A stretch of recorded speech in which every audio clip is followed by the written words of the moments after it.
If you're somebody who's confused about sunscreen, stop what you're doing and watch this video.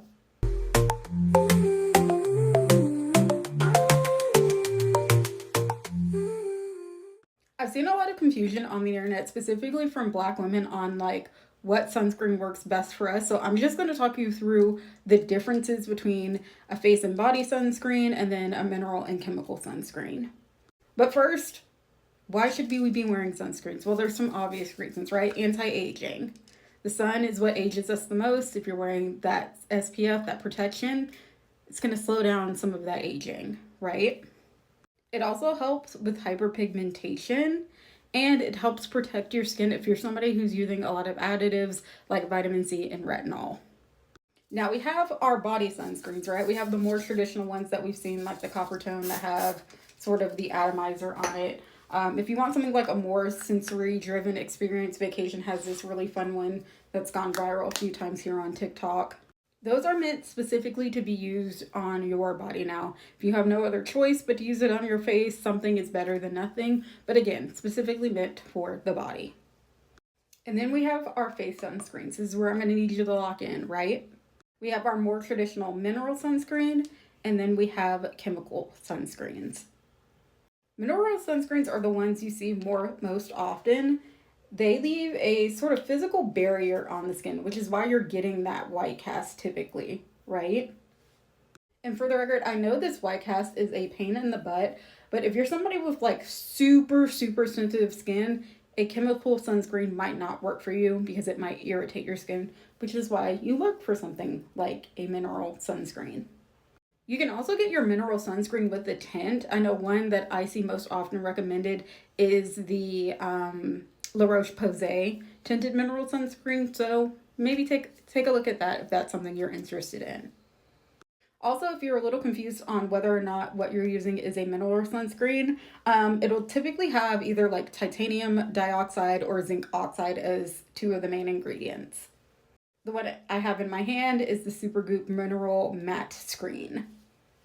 SPF 40. Generally, you don't want anything under 30 for sunscreen. And then you have your chemical sunscreens. And this is Innisfree's actual old formula. I'm going to show you the new one. Chemical sunscreens are often marketed having no white cast. And this is because as you put on the sunscreen, it's meant to absorb the sunlight. And that's how it prevents it from interacting with your skin. And that's why it leaves no white cast, because it's not creating that sort of physical barrier that's blocking the sunlight. It's absorbing the sunlight before it hits your skin. And I've washed my hands to show you this.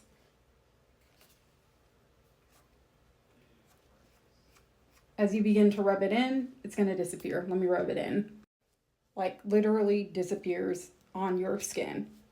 Now, I've pulled out 1,000,001 different types of chemical sunscreen. There's your traditional sort of liquid chemical sunscreen. That one is my innisfree SPF 50. You have your tinted chemical sunscreen. This one's from Naturium. So, as you can see, it has a bit of a tint to it. This one's really great. I use it in lieu of a foundation if I'm going for what the girlies are calling a no makeup look. There it is, rubbed in. And if you don't believe me, there it is on my hand. If you're wondering if your sunscreen is a chemical sunscreen, more than likely it will have the ingredient avobenzene in it. And this one is from Youth to the People. I've been using this one a lot lately because it's super hydrating. And this is this one as we rub it in. And then another set of sunscreens that have become increasingly popular over the years are these stick sunscreens. This one's from Jart. I like to keep this one in my gym bag. No white cast. I will say when it comes to a solid formula, I would not use this as my initial sunscreen for the day. I would use this for reapplying, right? Because it takes a little bit more effort to make sure your face is fully covered and that you're getting that coverage that you need to protect your skin. Like I said, I keep this in my gym bag. I also think these are really great for travel because they are solid. They don't necessarily have to fit the 3-1-1 rule.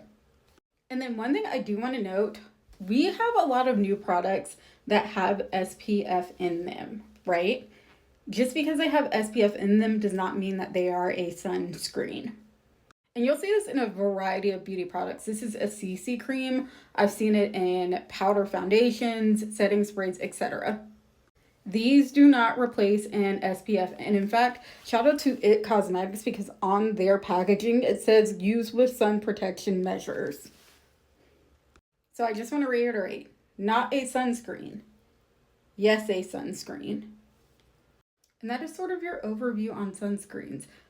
If you have any other questions, you can leave them in the comments. Honestly, I recommend you go see a dermatologist because I am not any sort of licensed medical professional.